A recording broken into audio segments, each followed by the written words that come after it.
Good morning everyone. My self Kailash Soni. Last class के अंदर हमने पर्सन्स को डिस्कस किया था, first person, second person and third person.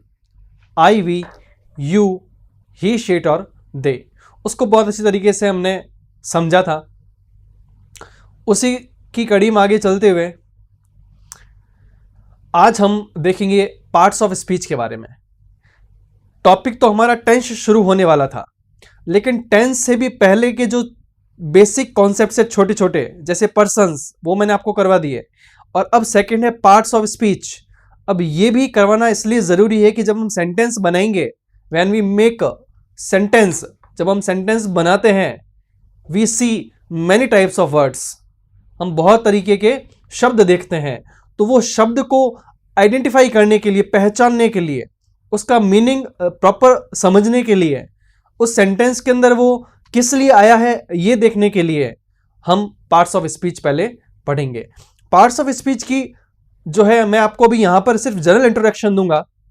पूरा का पूरा पार्ट ऑफ स्पीच का जो टॉपिक है वो अगर देखा जाए तो बहुत ही इंपॉर्टेंट और बहुत ही बड़ा टॉपिक है, जो कि यहाँ ऑनलाइन क्लास में इतना होना पॉसिबल नहीं होगा। उसको रेगुलर क्लासेस के अंदर एक एक पार्ट को बहुत ही अच्छे तरीके से एक्सप्लेन करते हुए उस पार्ट ऑफ स्पीच को अच्छे तरीके से पढ़ेंगे। So my dear students, here let we start parts of speech. Parts of speech का मीनिंग है, if I talk about parts of speech, अगर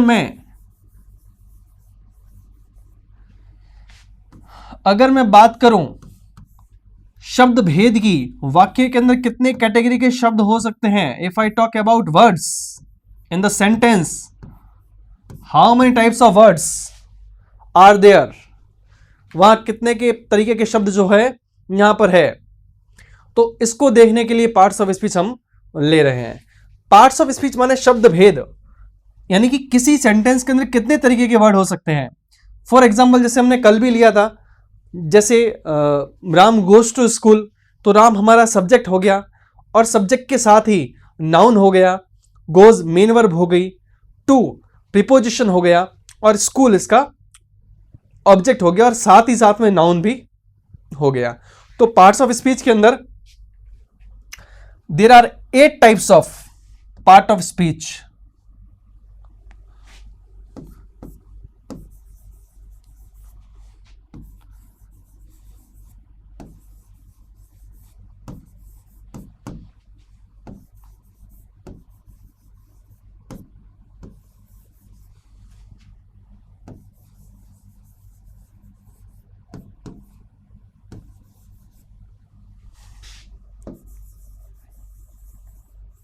आठ तरीके के हमारे सामने पार्ट्स ऑफ स्पीच होंगे।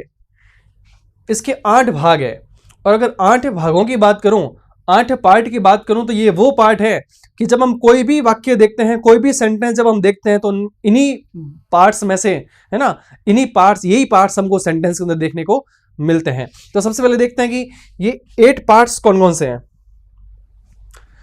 तो सबसे पहला जो पार्ट हमारा है वो है नाउन।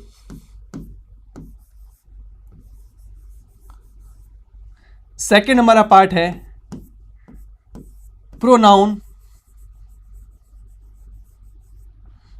हमारा थर्ड पार्ट रहेगा एडजेक्टिव।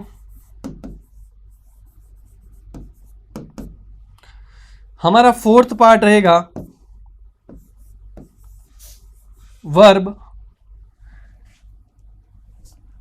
हमारा फिफ्थ पार्ट रहेगा एडवर्ब। 6th part preposition.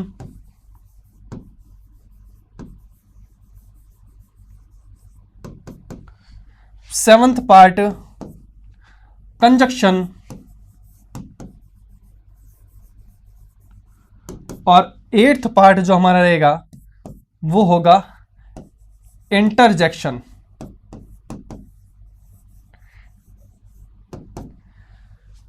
तो ये हमारे 8 पार्ट होंगे जिसको हम पार्ट्स ऑफ स्पीच पढ़ते हैं, और ये सभी तरीके के पार्ट्स ऑफ स्पीच अलग अलग सेंटेंस के अंदर हमें दिखाई देते हैं।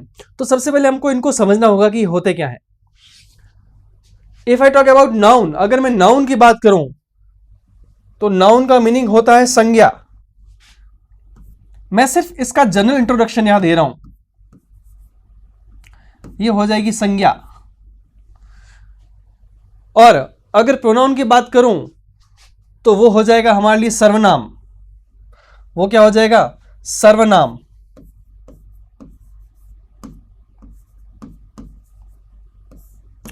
अगर मैं बात करूं एडजेक्टिव की तो वो हमारे लिए हो जाएगा विशेषण।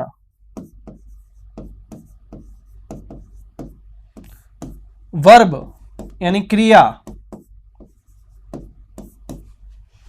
एडवर्ब, एडवर्ब माने क्रिया विशेषण।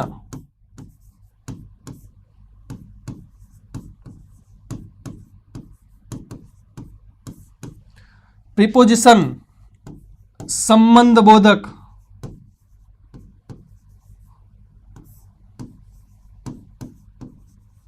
संबंध बोधक जो भी शब्द है। कंजक्शन, समुच्चय बोधक।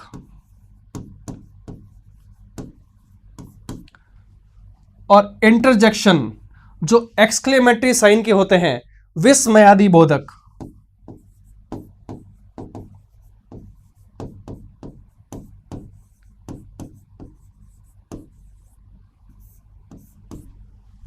So my dear students, these are 8 types of part of a speech you can see on the digital board. At first, if we talk about noun, that means संज्ञा, pronoun, सर्वनाम, adjective, विशेषण, verb, क्रिया, adverb, क्रिया विशेषण, preposition, संबंध बोधक, conjunction, समुच्चय बोधक और interjection क्या हो जाएगा अपने? विस्मयादि बोधक। अब ये पार्ट्स किस तरीके से सेंटेंस में रोल प्ले करते हैं, तो एक एक को थोड़ा सा जनरल इंट्रोडक्शन लेते हैं इसका और समझते हैं। और बहुत आसान है ये पार्ट ऑफ स्पीच टॉपिक, बहुत ही लेंथी टॉपिक है, बहुत ही बड़ा है। और इस टॉपिक में कम से कम 7-8 दिन लगते हैं सही तरीके से इसको, एक एक कॉन्सेप्ट को उसको समझने में, एक एक पार्ट को समझने में। यहाँ सिर्फ मैं आपको जनरल इंट्रोडक्शन दे रहा हूँ इसका, ताकि हम टेंस को जो है स्टार्ट कर पाए, है ना। तो noun, if I talk about noun, अगर मैं संज्ञा की बात करूं तो संज्ञा को मैं वैसे भी लास्ट वीडियो के अंदर एक्सप्लेन कर चुका हूं। सिर्फ समझना है आपको कि चीजें है क्या, बस थोड़ा बहुत उसके बारे में जानना है ना। तो संज्ञा क्या होती है? वो सारी चीजें जो हम देख सकते हैं। कल मैंने आपको कहा था all things in this world which we can see by our eye sight, that's called noun. और उसमें ऐड एक और नाउन किया था एब्स्ट्रैक्ट, जिसको हम फील करते हैं। तो सी देखना और फील करना, ये दोनों सारी चीजें क्या होती है, सारे वर्ड्स क्या होते हैं? नाउन होते हैं। तो नाउन बहुत ही ईजी था। प्रोनाउन, अब नाउन तो हमने समझ लिया, जो देखना और महसूस करना, जितने भी वर्ड्स आएंगे इसमें वो सारे नाउन हो जाएंगे। अब दूसरी बात करता हूं मैं प्रोनाउन की। तो प्रोनाउन को हम क्यों पढ़ते हैं, है ना। प्रोनाउन को पढ़ने का रीजन क्या है, क्यों इंग्लिश के अंदर प्रोनाउन की जरूरत हुई? मैंने कहा ना, 2 चीजों पे हम एम्फेसिस करेंगे, क्या और क्यों। चीजें क्या है, क्या पढ़ रहे हैं हम, और हम क्यों पढ़ रहे हैं। इन दोनों को फोकस जब करेंगे ना, तब चीजें आसानी से समझ में आने लगेगी। तो सर्वनाम का प्रयोग जनरली भाषा में तो हमें पता ही है ना, जो किसके प्लेस पे काम आते हैं, जो नाउन के प्लेस पे जो वर्ड्स काम आते हैं वो सर्वनाम होते हैं, है ना। वी नो वेरी वेल, हम इसको अच्छे तरीके से जानते हैं। लेकिन इंग्लिश के अंदर इसकी नीड क्यों हुई, इसकी आवश्यकता क्यों पड़ी इंग्लिश के अंदर? तो माय डियर स्टूडेंट्स, मैं आपको ये बता दूं कि अगर सेंटेंस के अंदर जो सब्जेक्ट है और उस सब्जेक्ट का नेम, जैसे कोई भी बड़ा नेम ले लो, है ना, मुत्तु स्वामी, चिन्ना स्वामी, वेणुगोपाल अय्यर, जैसा कि एक मूवी में कोई नेम था जो बहुत ही बड़ा नेम था। तो जरा इमेजिन करें और सोचें कि किसी लेसन का नेम, किसी लेसन के जो सेंटेंस के अंदर जो कैरेक्टर है उसका अगर नेम चिन्ना स्वामी, मुत्तु स्वामी, वेणुगोपाल अय्यर हो तो कैसे सेंटेंसेस बनेंगे? Chinna Swami, Muthu Swami, Venugopal Iyer is a good person. Chinna Swami, Muthu Swami, Venugopal Iyer lives in Barmer city. बार बार उसका नाम रिपीट हो रहा है, तो जितना अगर लेसन 2 पेज का होगा तो वो 3 और 4 पेज पे जाके खत्म होगा और बोरियत होगी सो अलग। हम उस लेसन से बोर होंगे, उब जाएंगे उस लेसन से, बार बार एक ही नाम को रिपीट करते हुए। तो अंग्रेजी भाषा के अंदर प्रोनाउन की जरूरत इसलिए हुई ताकि सेंटेंस का जो सब्जेक्ट है उसको क्या किया जाए, उसको ब्रीफ कर दें, उसको संक्षिप्त कर दें, उसको शॉर्ट कर दें और उसको रिपीट करने की जरूरत ना पड़े, ताकि सेंटेंस जो है वापस जब भी दूसरा तीसरा उसी नेम का सेंटेंस बनेगा तो वही नाम वापस रिपीट करने की जरूरत नहीं है। उसके स्थान पर क्या कर देंगे हम, Chinna Swami Muthuswami Venugopal Iyer is a good person. और नेक्स्ट सेंटेंस अगर उसी के बारे में है तो हम क्या कहेंगे, he lives in Barmer city. तो यहां पर ही किसके लिए आया है ना, यहां पर ही किसके लिए आया है, चिन्ना स्वामी मुत्तुस्वामी वेणुगोपाल अय्यर के लिए ही आया है। तो संज्ञा, अब चिन्ना स्वामी मुत्तुस्वामी वेणुगोपाल अय्यर को हम देख सकते हैं, वी कैन सी, हम देख सकते हैं क्योंकि वो क्या है, पर्सन है, पर्सन प्लेस और थिंग। और दूसरा जो देख सकते हैं वो सारी नाउन है। तो नाउन के प्लेस पर काम आने वाले वर्ड्स, तो ही किसके प्लेस पे है, नाउन के प्लेस पे काम आया, इसलिए उसको हमने क्या बोला, प्रोनाउन। बात आगे समझ में। तो इतना सा कॉन्सेप्ट था प्रोनाउन का। और मजे की बात यह है कि जितने भी हमने पर्सन्स पढ़े हैं ना, वो सारे के सारे प्रोनाउन है। एक्चुअल के अंदर वो पर्सन्स का टॉपिक जो हमने लास्ट क्लास में लिया है वो पर्सनल प्रोनाउंस का ही एक पार्ट है। उस पर्सनल प्रोनाउन के पूरे चार्ट को मैं रेगुलर क्लासेस के अंदर एक्सप्लेन करूंगा, जैसे किस तरीके से जो है यूज होते हैं सारे, पॉजिटिव है, रिफ्लेक्सिव है, किस तरीके से। जैसे इस पेन को दो तरीके से कहा जा सकता है, this is my pen and this pen is mine, दोनों सेंटेंस करेक्ट है। कैसे, वो हम रेगुलर क्लास में जब मैं आपको पर्सनल प्रोनाउंस का पूरा चार्ट करवाऊंगा, मैंने कहा ना इस पार्ट ऑफ स्पीच को 1 बाय 1 7-8 दिन के अंदर जब पूरा अच्छी तरीके से एक्सप्लेन करूंगा तब आपको प्रॉपर्ली समझ में आएगा कि पार्ट्स ऑफ स्पीच क्या है ना। देखो, तो ये हो गया प्रोनाउन। अब बात करते हैं अपन एडजेक्टिव की। एडजेक्टिव क्या होता है, विशेषण। अब वर्ड पे जाना, वर्ड को समझना। एडजेक्टिव माने विशेषण। विशेषण का मतलब क्या, विशेष, जो किसी चीज की विशेषता बताता हो, जो किसी चीज की क्वालिटी शो करता हो। अब क्वालिटी किसकी शो करेगा, क्वालिटी हम किसकी शो कर सकते हैं, है ना। जैसी पेन है ना, जनरल पेन है सारे, लेकिन अगर मैं कहूं ब्लैक पेन तो इसकी प्रॉपर क्वालिटी क्या हो गई, इसकी क्वालिटी हो गई कि काला है, ब्लैक इसकी क्वालिटी है ना। अगर मैं कहूं कि व्हाइट बोर्ड, तो बोर्ड तो बहुत तरीके के हो सकते हैं, बोर्ड कॉमन नाउन में आ जाएगा, लेकिन बोर्ड की क्वालिटी क्या है कि वो व्हाइट है ना। तो बोर्ड को हम देख सकते हैं तो वो नाउन हो गया। इस तरीके से बात आ रही समझ में। और दूसरा इस तरीके से भी आप ले सकते हो, जैसे मान लो मैं बात करूं, आई एम रिच, मैं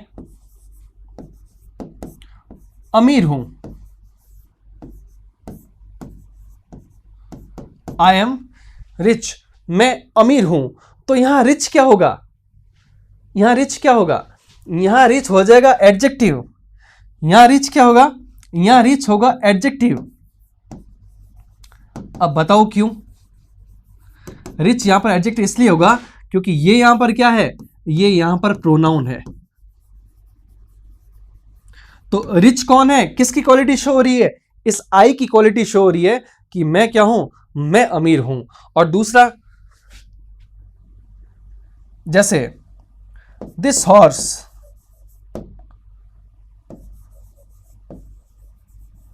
इज ब्लैक या दिस इज ब्लैक हॉर्स, दोनों ही की है। तो ब्लैक कौन है, किसकी क्वालिटी शो हो रही है, इस हॉर्स की। और हॉर्स हमारे सामने क्या होगा, नाउन होगा। तो इसको मैं कह सकता हूं कि यहां पर ही क्या हो जाएगा, यहां पर ही एडजेक्टिव हो जाएगा। तो बहुत ही सिंपल सा कॉन्सेप्ट था इस एडजेक्टिव का कि जो नाउन और प्रोनाउन की क्वालिटी शो करता हो। और एक तरीके से मैं कह सकता हूं उसको, ध्यान से सुनिएगा, एक और कॉन्सेप्ट एडजेक्टिव का। अगर सिर्फ जनरल बात करें किसी की नाउन या प्रोनाउन की तब तो ठीक है, और अगर किसी नाउन या किसी प्रोनाउन, कॉन्सेप्ट समझिएगा, या नाउन या प्रोनाउन के बारे में कुछ और अधिक बात हमें बताता हो, कुछ और ऐड करके बता रहे हो हमें, तो वो क्या हो जाएगा, वो सारा का सारा हो जाएगा एडजेक्टिव। बात आ रही समझ में। हम घोड़े को तो जानते थे, दिस इज द हॉर्स, यह वह घोड़ा है जिसकी मैं बात कर रहा हूं, तो दिस हॉर्स इज ब्लैक। अब हॉर्स के बारे में, उस नाउन के बारे में कुछ और ऐड कर दिया, एक और नई इंफॉर्मेशन ऐड हो गई कि वो हॉर्स कैसा है, काला है। तो वो इंफॉर्मेशन क्या कहलाएगी, वो कहलाएगी एडजेक्टिव। तो अब आपको अच्छी तरीके से समझ में आ गया होगा कि विशेषण किसे कहते हैं। अब देखें आगे, वर्ब। काफी छोटी क्लासेस से पढ़ते हुए आ रहे हो, बहुत ही आसान है। क्रिया, किसी काम का करना है, होना, an action, that's called verb. बहुत इजी था, है ना। ईट, ड्रिंक, स्लीप, सिट, ये सारी क्या है, ये सारी की सारी वर्ब्स है। और वर्ब की 3 फॉर्म्स होती है ना, फर्स्ट, सेकंड और थर्ड। अब इस वर्ब को भी मैं जब हमारे सक्सेस पॉइंट स्कूल की रेगुलर क्लासेस स्टार्ट होगी तब इस वर्ब का पूरा मैं टॉपिक लूंगा जिसके अंदर ऑक्सिलरीज, जिसको मैं बोलता हूं सहायक क्रियाएं, है ना, मैं आपको वो टॉपिक पूरा का पूरा एक्सप्लेन करूंगा कि सर ये ऑक्सिलरीज क्या होता है। वर्ब्स 2 टाइप की होती है, एक होती है मेन वर्ब, एक होती है अपनी मेन वर्ब, और दूसरी क्या होती है, हेल्पिंग वर्ब।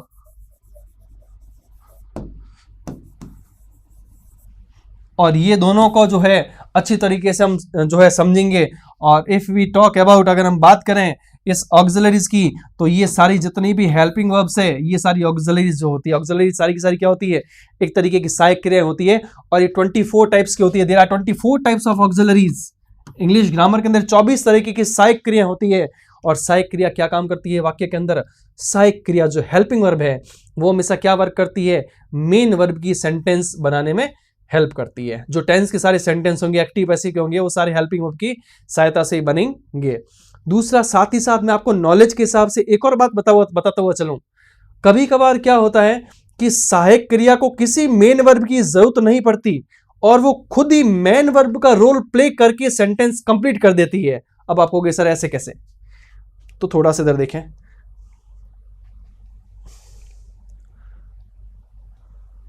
ये देखें, जैसे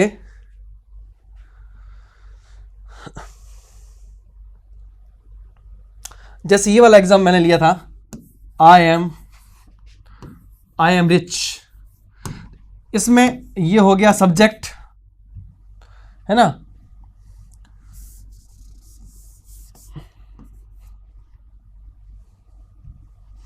इसमें ये हो गया अपना सब्जेक्ट, और इसको हम क्या कहेंगे, और ये क्या हो जाएगा, ये एडजेक्टिव है, एज ए ऑब्जेक्ट के तौर पे काम आ रहा है, लेकिन ऑब्जेक्ट नहीं है यहाँ पर, ये एडजेक्टिव है।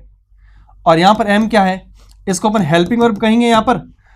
लेकिन एक बात ध्यान रखना, यहाँ पर ये सेंटेंस कंप्लीट हो गया, आई एम रिच, मैं अमीर हूं, वाक्य पूरा हो गया, किसी मुख्य क्रिया की जरूरत नहीं पड़ी। तो मैं यहाँ ये कह सकता हूं कि यहाँ पर जो ये हेल्पिंग वर्ब है, इसने क्या किया, इसने मेन वर्ब का रोल प्ले किया और सेंटेंस को कंप्लीट कर दिया। इसको एक उदाहरण से समझते हैं कैसे।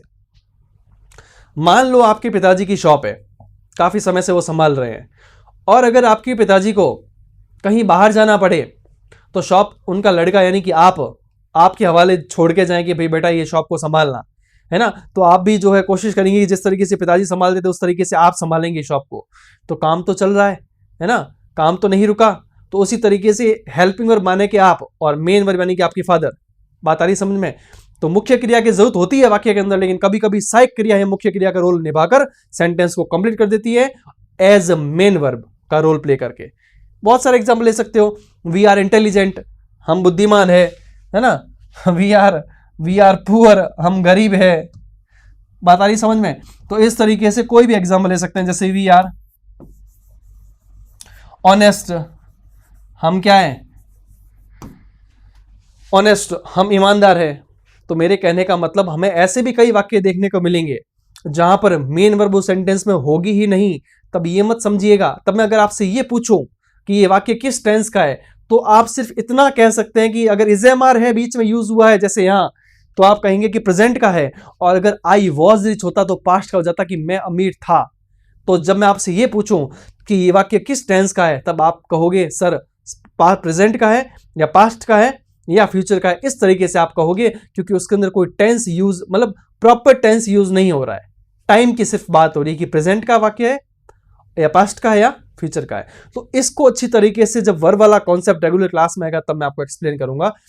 अभी सिर्फ इतना ही ध्यान रखें कि there are 2 types of verbs we can see on the digital board, as a helping verb और as a main verb. There are 24 types of helping verbs as we call auxiliaries, जैसा कि हम उसको क्या कहते हैं, ऑक्सिलरीज कहते हैं। और these auxiliaries are also helping verbs, ये ऑक्सिलरीज भी हेल्पिंग वर्ब ही होती है। अब देखो, ये तो हो गया अपना वर्ब वाला कॉन्सेप्ट। अब देखो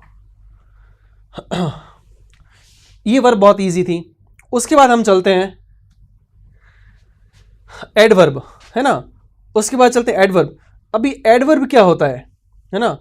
अभी एडवर्ब को हम किस तरीके से देखते हैं, तो देखो ध्यान से देखो, ये वर्ब और ये एड, बस सेंटेंस हो गया कंप्लीट अपना। क्रिया विशेषण, तो ध्यान देना एडजेक्टिव और एडवर्ब में कंफ्यूज मत होना।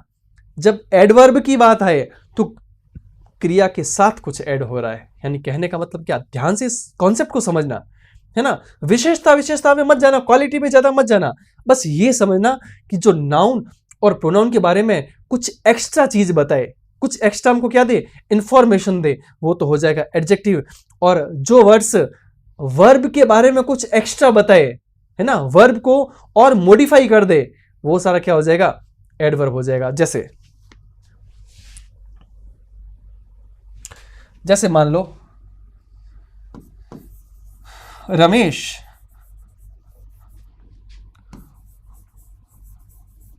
वॉक्स slowly,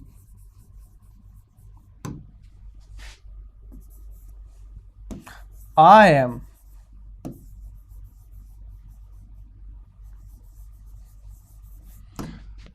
am running fastly. So my dear students, look at the board and identify the adverb. If we see these sentences, we can see the main verb is walk and here the main verb is run, और modify word कौन सा है, slowly and fastly। कैसे, Ramesh walk slowly, Ramesh जो है धीरे धीरे चलता है, चलना कैसा है, स्लो है, चलना कैसा है, स्लो है।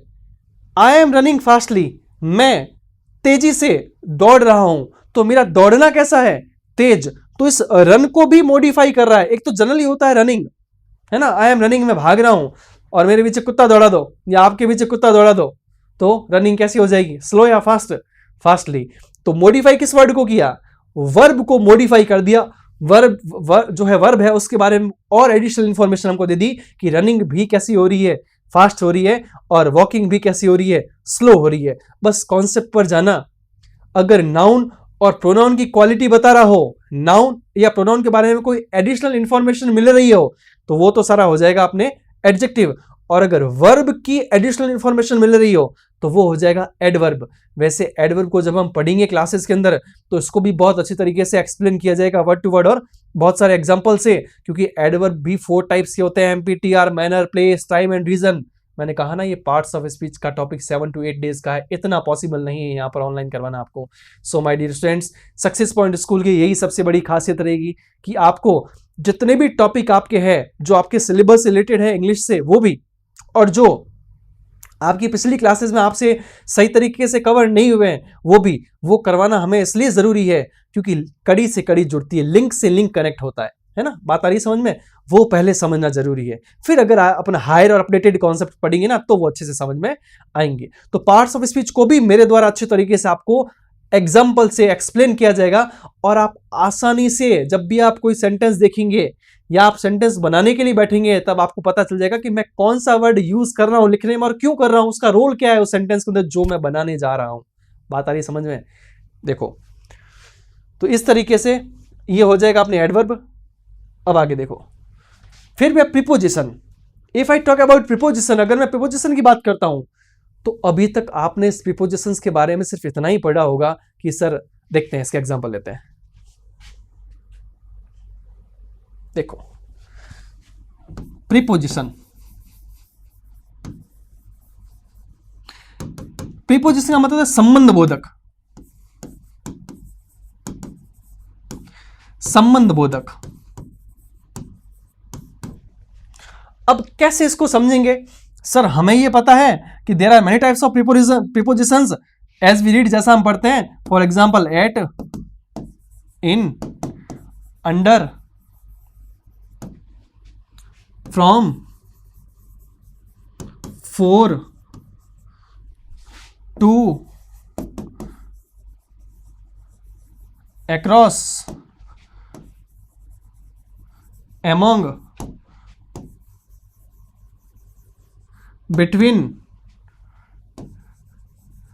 into, on to, since. तो इस तरीके से ना बहुत सारे एग्जांपल देखने को मिलते हैं जो हम सेंटेंस के अंदर हम जब भी पढ़ते हैं। टू ले लो, है ना, टू।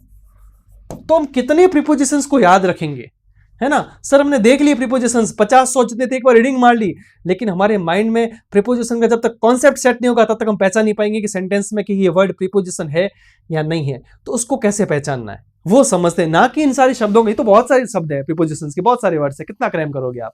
तो मैंने आपको पहले ही कहा है कि सक्सेस पॉइंट स्कूल की सबसे बड़ी खासियत है कि यहाँ पर क्वालिटी बेस्ड एजुकेशन और नॉलेज बेस्ड एजुकेशन मिलेगी कि क्या पढ़ रहे हैं और क्यों पढ़ रहे हैं, क्रैमिंग नहीं।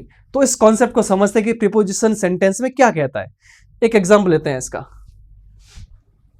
जैसे देखें, है ना, बहुत अच्छी तरीके से समझेंगे, कुछ भी टफ नहीं है।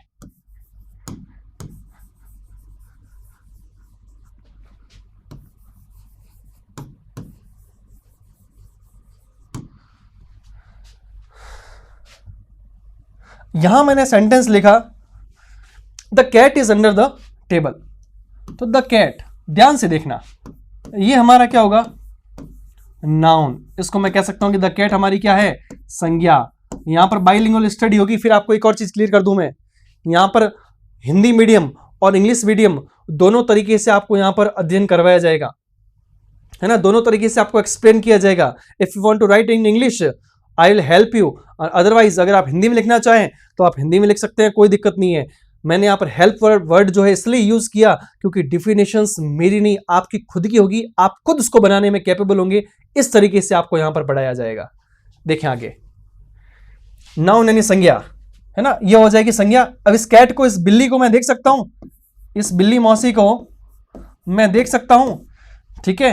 और इस क्या हो जाएगा, अभी मैंने आपको बताया है कि अगर किसी सेंटेंस के अंदर मुख्य क्रिया ना हो तो सहायक क्रिया मुख्य क्रिया का रोल प्ले करती है और सेंटेंस पूरा कर देती है। चूंकि है तो यहाँ हेल्पिंग वर्ब, लेकिन कैसा रोल प्ले कर रही है, मेन वर्ब का। ये हो जाएगी सहायक क्रिया, ठीक है।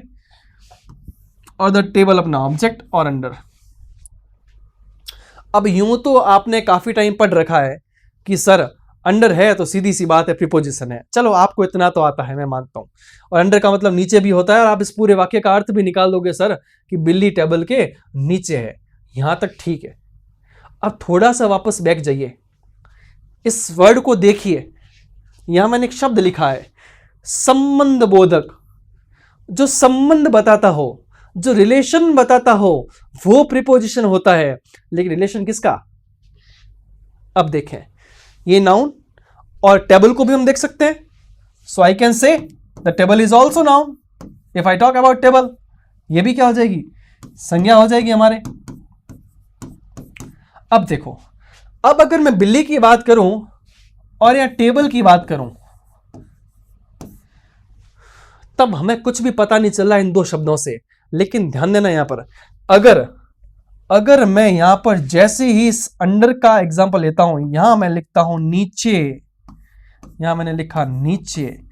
अब इन तीन शब्द को ऐड करो, बिल्ली को, टेबल को और नीचे को, तो क्या मैं ये कह सकता हूं कि यहां पर इस नाउन की उस नाउन के बीच में क्या किया, एक रिलेशन, एक बॉन्ड एस्टेब्लिश किया। जो वर्ड कौन सा था, अंडर। इसलिए इसको कहते हैं संबंध बोधक, जो दो नाउन या नाउन और प्रोनाउन के बीच में क्या करता है, एक संबंध स्थापित करता है। एक और एग्जांपल से और अच्छे तरीके से समझते हैं।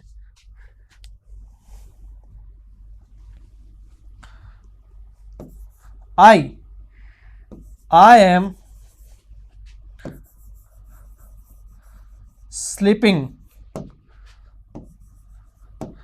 in the room. I am sleeping in the room. अब देखो यहां ये आई क्या है, वी कैन सी, हम देख सकते हैं आई यहां पर क्या हो जाएगा, यहां ये आई हो जाएगा प्रोनाउन। क्यों, क्योंकि नाउन की प्लेस पे काम आ रहा है। और यहां पर एम क्या हो जाएगी, यहां पर ये एम हेल्पिंग वर्ब है, ध्यान देना। और यहां पर ये स्लीप क्या है, यहां ये मेन वर्ब है। और अब पीछे बचा अपने पास इन और द रूम। द रूम भी हमारे सामने क्या हो जाएगा, ये हो जाएगा नाउन।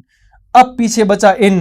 अब ध्यान से समझना इधर, अब यहां पर मैंने बात करी मैं की, यहां ये मैं, और यहां बात करी कमरा, दोनों को देख सकते हैं, इस मैं को भी देख सकते हैं और इस कमरे को भी देख सकते हैं। मैं यहाँ पर प्रोनाउन है और कमरा यहाँ पर नाउन है। और जैसे ही मैं यहाँ पर इस इन का हिंदी मतलब निकालूंगा और लिखूंगा अंदर, मैं कमरा अंदर, तो ये वर्ड अपने आप में कैसा संबंध स्थापित कर रहा है, मेरे और कमरे के बीच में एक संबंध बता रहा है कि मैं कहां हूं, कमरे के अंदर हूं। ये प्रॉपरली प्रीपोजिशन होता है जो क्या करता है, दो नाउन के बीच में या प्रोनाउन नाउन के बीच में क्या करता है, संबंध स्थापित करता है।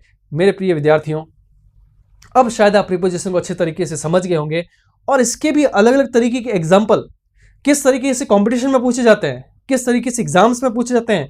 आपके 12th बोर्ड एग्जाम्स के अंदर ये प्रीपोजिशन 2 नंबर के हैं, है ना, तो कैसे क्वेश्चंस आएंगे, है ना, वो देखा जाएगा आगे।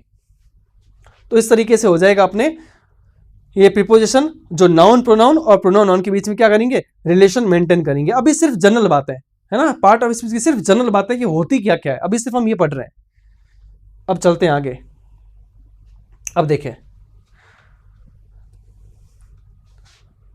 नाउन हो गया, प्रोनाउन हो गया, है ना, एडजेक्टिव वर्ब हो गया, अपना एडवर्ब हो गया और प्रीपोजिशन हो गया। अब बचा कंजक्शन, है ना। What is the conjunction, conjunction क्या होता है, अब देखते हैं कंजक्शन को। अब देखो, कंजक्शन जो होता है वो होता है समुच्चय बोधक। अगर मैं इसको कहूं तो ये क्या हो जाएगा, समुच्चय बोधक। अब समुच्चय को मैं क्या कहूंगा, समुच्चय का मतलब ग्रुपिंग करना, किसी को ग्रुपिंग करना, है ना, ग्रुपिंग। अब ग्रुपिंग कैसी, लेते हैं example.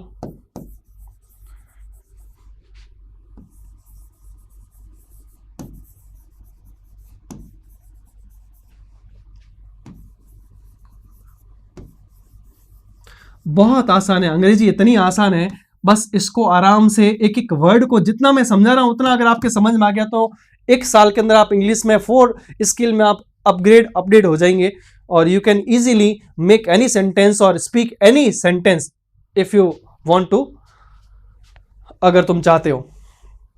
Ram and Shyam are good friends. अब देखो, एंड, अब ये एंड जो है ये क्या होगा, इस राम को और इस श्याम को क्या कर रहा है, एक ग्रुप बना रहा है। पहले राम अलग था, श्याम अलग था, इसने एंड ने क्या किया, कनेक्टिव का काम किया। ग्रुप के साथ साथ मैं एक और वर्ड यहां पर यूज कर सकता हूं जिसको मैं कहूंगा कनेक्टिव वर्ड। कंजक्शन माने कनेक्टिव, कनेक्शन एस्टेब्लिश करने वाला वर्ड, कनेक्शन बनाने वाला वर्ड, ठीक है, कनेक्टिव वर्ड जिसे मैं कह सकता हूं।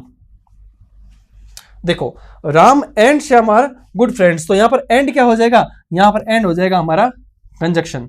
एक और एग्जांपल लेते हैं, जैसे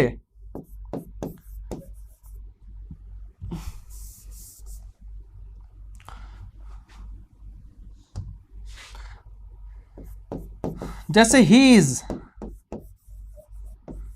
क्लेवर बट ही इज, या कोई नेम ले लो भले, कोई फर्क नहीं पड़ता, ही हो चाहे नेम हो। Hari is clever but he is poor. Hari is clever but he is poor. Hari क्या है, हरी चतुर है लेकिन वह क्या है, गरीब है। तो ये पूरा सेंटेंस और ये पूरा सेंटेंस दोनों का सेंस निकल रहा है और बीच में जो ये बट वर्ड होगा जो दोनों सेंटेंस को कनेक्ट करेगा वो भी अपने क्या कहलाएगा, वो भी अपने कहलाएगा कंजक्शन कहलाएगा। So my dear students, you can see these examples और कंजक्शन को अच्छी तरीके से समझ सकते हैं कि कंजक्शन का काम होता है ग्रुपिंग करना। और ग्रुपिंग किसकी करेगा, conjunction is a word which joints 2 sentences और 2 words. If I talk about conjunction, अगर मैं कंजक्शन की बात करूं तो या तो वो 2 शब्दों को आपस में जोड़ेगा या वो 2 वाक्यों को आपस में जोड़ेगा, कनेक्ट करेगा। ये जियो सिम है ना, किसका है जियो सिम, हाँ अंबानी का। तो कनेक्शन बनाने का काम करता है, कनेक्ट करने का काम करता है। अब ये बहुत तरह की कंजक्शन होते हैं, है ना, not only but also, either और नेदर नॉर, बोथ एंड, है ना, as.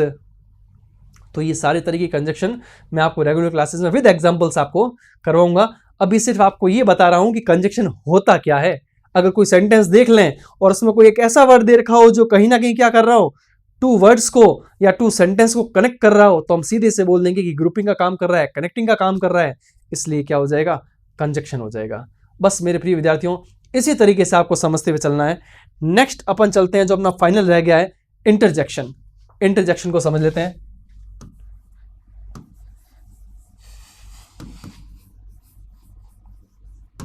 What is the interjection? Interjection माने विस्मयादि बोधक।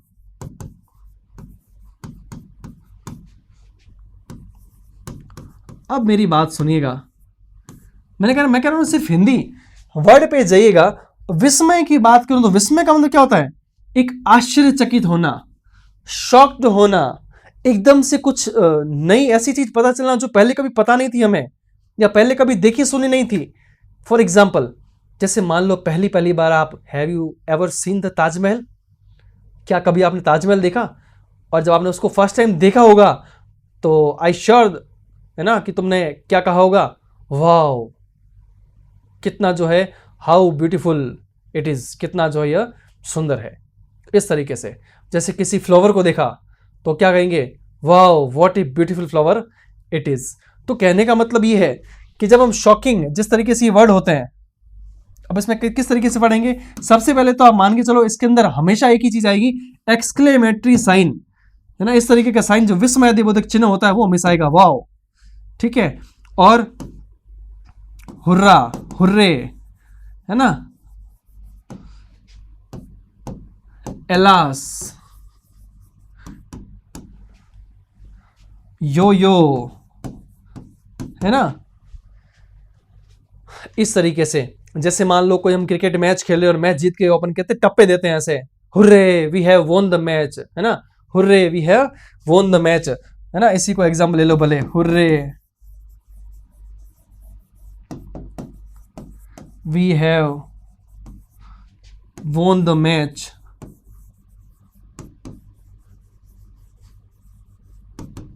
हम मैच जीत चुके हैं, ये है वोन प्रेजेंट परफेक्ट में चला जाएगा।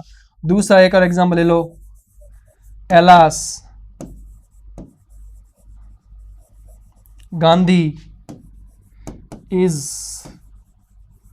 नो मोर, हाय गांधी जिंदा अब नहीं रहे, गांधी जीवित नहीं रहे, हाय। तो कहने का मेरा मतलब है इंटरजेक्शन के अंदर, इंटरजेक्शन मतलब होता है विस्मयादि बोधक। कैसा बोध कराता है वो? विस्मय का, शॉक का, एकदम से अमेजिंग का, कि एकदम से कुछ नया जो आपने कभी पहले ना सुना हो, ना देखा हो, तो आपके मुंह से निकला अरे, अरे भी क्या है, हिंदी का एक क्या है, इंटरजेक्शन है, विस्मयादि बोधक चिन्ह जहां पर प्रयोग होता है। तो ये वाव है, हुर्रे है, एलास है, और भी बहुत सारे विस्मयादि बोधक चिन्ह के जब शब्द आपके सामने आएंगे वो सभी इंटरजेक्शन के अंदर आएंगे। और इसमें एक चीज तो कंपलसरी है, अगर इंटरजेक्शन वाला सेंटेंस है तो उसमें एक्सक्लेमेटरी साइन, इस साइन को मैं कहूंगा एक्सक्लेमेटरी साइन, ये साइन उस सेंटेंस में जरूर होगा। तो ये अपने थे 8 टाइप्स के पार्ट ऑफ स्पीच। चलते हैं वापस अपने पार्ट्स ऑफ स्पीच पर। कंजक्शन हो गया और ये इंटरजेक्शन हो गया। सो माय डियर स्टूडेंट्स, अब आप बताएं कि ये जनरल इंट्रोडक्शन आपको कुछ समझ में आया? अगर आपको वाकई में जनरल इंट्रोडक्शन समझ में आया तो कमेंट सेक्शन में कमेंट कीजिए, या फिर कोई पार्ट नहीं समझ में आया हो तो भी आप, इसमें जनरल इंट्रोडक्शन की ही सिर्फ बात कर रहा हूं मैं, पूरा एक्सप्लेन इसको नहीं किया है। नाउन के भी टाइप्स है, कॉमन नाउन है, प्रॉपर नाउन है, वो भी आपको मैंने नहीं समझाए हैं। प्रोनाउन के भी, पर्सनल प्रोनाउन का पूरा चार्ट है, वो मैंने आपको अभी नहीं करवाया है। एडजेक्टिव में भी अलग अलग तरीके के वर्ब पूरा एक्सप्लेन करने के लिए मैंने कहा ना 7 से 8 दिन लगेंगे, तब जाके, और एक बार आपके पार्ट्स ऑफ स्पीच बहुत अच्छी तरीके से हो गए तब आपको लगेगा कि टेंस में, तो मैं टेंस तो आधा कॉन्सेप्ट टेंस का क्लियर हो जाएगा बस पार्ट ऑफ स्पीच और पर्सन्स करते ही अपना।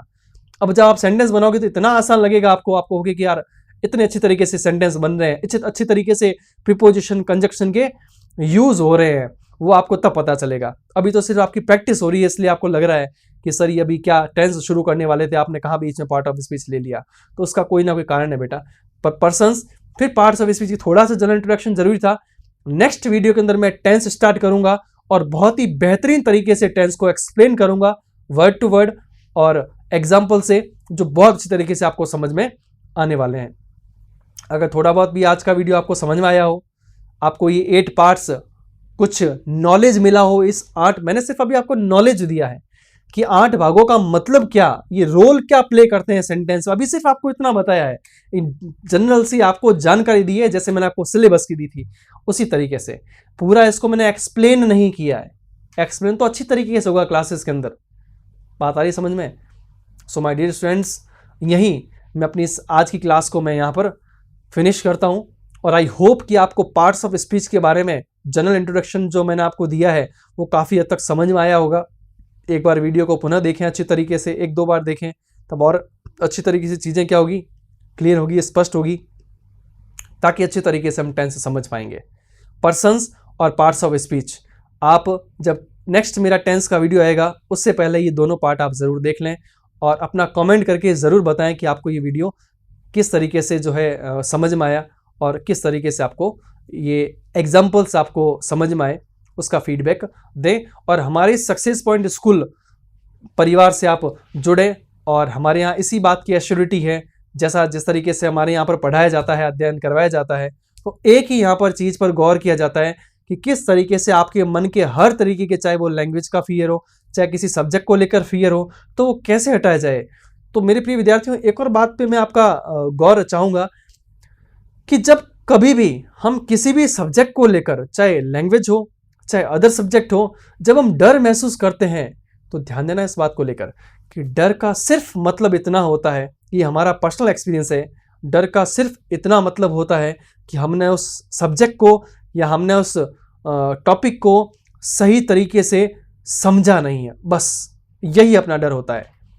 आप हर एक टॉपिक को जब आप समझने लग जाते हैं तब आपको लगता है ये तो कुछ था भी नहीं, तो बस वही अपना डर है। डर सिर्फ ना एक इल्यूजन है, एक भ्रम है अपने माइंड के अंदर जो सेट हो रखा है। डर नाम की कोई चीज़ एग्जिस्ट नहीं करती है। ठीक है मेरे प्रिय विद्यार्थियों, सो आज की क्लास अपनी यहीं फिनिश होती है इस पार्ट्स ऑफ स्पीच के साथ। नेक्स्ट क्लास के अंदर मैं बहुत ही बेहतर तरीके से आपके लिए टेंस लेकर आऊँगा। और अगर आपको ये वीडियो अच्छा भी लगा हो तो इसको आप ज़रूर शेयर भी करें और कमेंट जरूर करके बताएं कि ये आपको कैसा लगा, ताकि नेक्स्ट जब हम वीडियो बनाएं टेंस का तो और भी बेहतरीन तरीके से इसको बनाएं और उसको एक्सप्लेन करें। Okay my dear students, thank you.